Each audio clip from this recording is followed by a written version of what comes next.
அலி ரலியல்லாஹு அவர்கள் கண்மணி நாயகம் ஸல்லல்லாஹு அலைஹி வஸல்லம் அவர்களினுடைய நேரடியான ஞானத்தை பெற்றவர்கள்.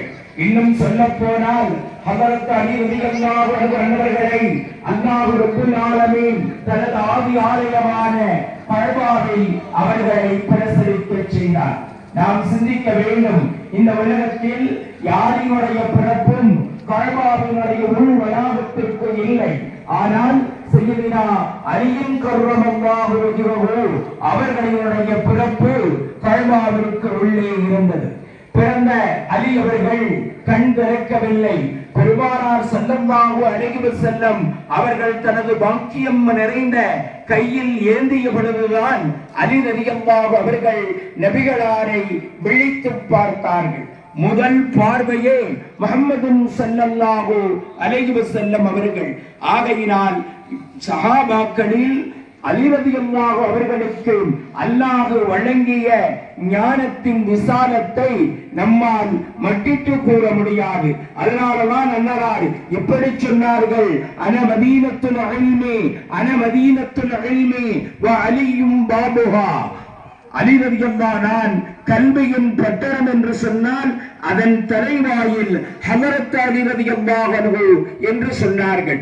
ஹஜ்ரத் அலி ரலியல்லாஹு அவர்களின் நேரடி பிள்ளைகளான சுவனத்து இளைஞர்களின் தளபதிகளான இமாம் ஹசன் ஹுசைன் ரலியல்லாஹு அன்ஹுமா அந்த இரண்டு பேரிடம்தான் உலகத்தில் உண்டான ஒட்டுமொத்த வழிமாறுகளின் வம்ச தொடர்கள் சென்றடைகிறது.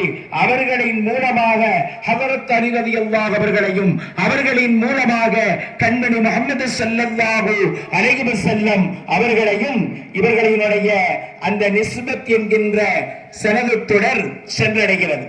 அருமையானவர்களே, வலிமார்களினுடைய ஆற்றல், அவர்களின் அற்புதம், அவர்களினுடைய தனித்திறன்களை அல் குர்ஆன் பல்வேறு சூழ்நிலைகளில் பேசுகிறது. அதனை பெருமானார் ஸல்லல்லாஹு அலைஹி வஸல்லம் அவர்களும் சொல்லித் தருகிறார்கள். பெருமானாரை பின்தொடர்ந்து வந்த சஹாபாக்களினுடைய வாழ்க்கையிலும் அந்த வலிமார்களினுடைய அற்புதங்கள் நிகழ்ந்திருக்கிறது. அப்படியே கியாமத்து நாள் வரைக்கும் இந்த வலிமார்கள் இந்த பூமியில் வாழ்ந்து கொண்டிருப்பார்கள். மறைந்த அரசாட்சி செய்வார்கள். அவர்களினுடைய அரசாட்சிக்கு முன்னால் யாரும் எவரும் நிற்க முடியாது என்பதுதான் நிதர்சனமான உண்மையாகும். அருள்மறை குர்ஆனில் அல்லாஹ் ரப்பல் ஆலமீன் சில வலிமார்களினுடைய நிகழ்வுகளை இறைமறைக்காயாக சொல்லி காட்டுகிறார். ஆயத்துகளில் அவர்களினுடைய பெயர்கள் இல்லை என்று சொன்னாலும் அந்த ஆயத்துகளுக்கு தஃப்சீர் செய்யக்கூடிய விரிவுரையாளர்கள் அந்த வலிமார்களை கொண்டு வந்து நிறுத்துவார்கள். யாசீன் சூராவில் அந்த முதல் பக்கத்தில் 23வது ஜுசுவினுடைய துவக்கத்திற்கு முந்திய வசனத்தில் அல்லாஹ் ரப்பல் ஆலமீன் சொல்லி காட்டுவான். அந்தாக்கியா என்கின்ற நகரத்தில் உள்ள ஒரு பெண்மணி அந்தாக்கியா நகரத்தில் உள்ள ஒரு பெண்மணி, அவள் தன்னுடைய இரையச்சத்தால் அந்த ஊரில் உள்ள மக்களையே நேர்வழிப்படுத்திய செய்தியை அந்த வசனம் சுட்டிக்காட்டும்.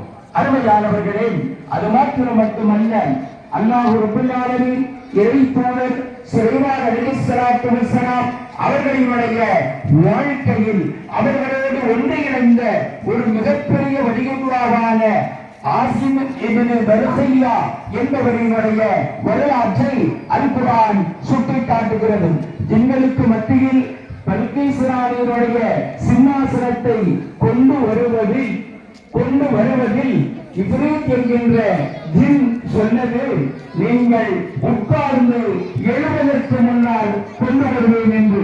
ஆனால் அங்கே ஆசிம் இப்னு பர்கியா என்கின்ற இறைநேசச் செல்வர், அறிவு ஞானத்தை பெற்றவர், அல்லாஹ்வினுடைய அலாதியான இல்மை அறிந்த அவர் சொன்னார், கண் மூடி விழிப்பதற்கு முன்பாக நான் கொண்டு வந்து சமர்ப்பணம் செய்கிறேன் என்று.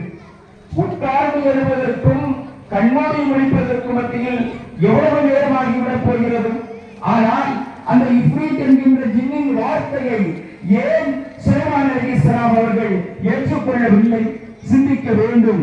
அந்த இஃப்ரீத் என்கின்ற ஜின் சொல்லியது, கவியுன் அமீன், என்னிடம் உள்ள அந்த பலமான ஆற்றல் கொண்டு நான் கொண்டு வந்து சமர்ப்பிப்பேன் என்று சொன்னது.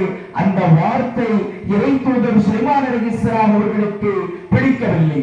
ஆனால் வலிமார்களாகிய இறைநேச செல்வர்கள் எதை செய்தாலும் எதை சாதித்தாலும் அவர்கள் தன்னை வெளிப்படுத்த வேண்டும், தன்னை அடையாளப்படுத்த வேண்டும் என்று அவர்கள் ஒரு காலமும் விரும்ப மாட்டார்கள். ஆசிம் ரஸியா என்பவர் மிக சாதாரணமான நிலையில் தான் இருந்தார், கொண்டு வந்தார், சமர்ப்பணம் செய்தார். ஆனால் இறை தூதர் சுலைமான் அலைஹிஸ்ஸலாம் அவர்கள் ஹாதா மின் ஃபமரி ரப்பி, இது என் இறைவனின் அருட்கொடை என்று சொன்னார்கள்.